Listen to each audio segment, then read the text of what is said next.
સુરતમાં આવેલા ખાડીપુરમાં વિદ્યાર્થીઓનું ભણતર પણ ધોવાયું છે.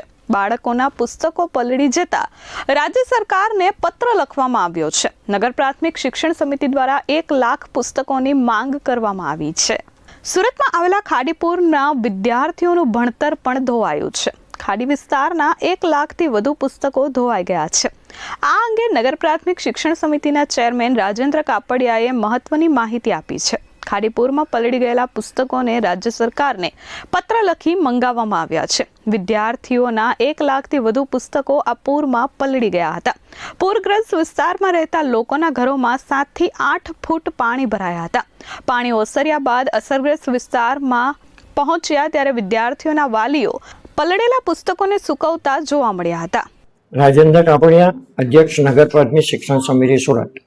આ વખતે ભારે વરસાદને કારણે અને ખાડીપુરને કારણે નગર પ્રાથમિક શિક્ષણ સમિતિની શાળાઓમાં એની આજુબાજુ પાણી ભરાઈ ગયા હતા. આને કારણે લગભગ 8 થી 10 સ્કૂલમાં ભણતા 8 થી 10,000 વિદ્યાર્થીઓને શિક્ષણમાં ખૂબ જ નુકસાન થયું છે.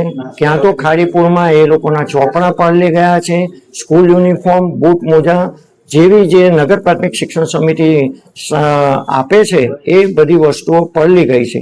રાજ્ય સરકારે અસરગ્રસ્ત વિદ્યાર્થીઓના પુસ્તકો માટે ડેટા મંગાવ્યા હતા. 1 ઓગસ્ટે નગર પ્રાથમિક શિક્ષણ સમિતિ દ્વારા રાજ્ય સરકારને 1,01,200 જેટલા પુસ્તકો પૂરા પાડવા પત્ર લખાયો છે. આવનારા 1 અઠવાડિયામાં અસરગ્રસ્ત વિદ્યાર્થીઓને પુસ્તક, યુનિફોર્મ, બૂટ, મોજા આપવામાં આવશે. અંદાજે 7 થી 8,000 બાળકો પર આ ખાડીપુરની અસર પડી છે. પુસ્તકોથી લઈ યુનિફોર્મ સહિતની કીટ આપવામાં આવશે. પરંતુ રાજ્ય સરકારે ચિંતા કરીને નગર પ્રાથમિક શિક્ષણ સમિતિને એક પત્ર લખ્યો હતો કે નગર પ્રાથમિક શિક્ષણ સમિતિની શાળામાં કેટલું નુકસાન થયું છે. એના કારણે નગર પ્રાથમિક શિક્ષણ સમિતિએ રાજ્ય સરકારને લગભગ 1,12,000 જેટલા પુસ્તકો માંગની ડિમાન્ડ કરી છે કે જે પલળી ગયા છે અથવા એની ઘટ છે. અને રાજ્ય સરકારે અમને એ બાંહેધરી આપી છે કે આ પુસ્તકો તાકીદે પહોંચાડવામાં આવશે અને આના કારણે બાળકોનું જે શિક્ષણ છે તે ફરીથી સારી રીતે શરૂ કરી શકાશે. Bureau report S24 news, Surat.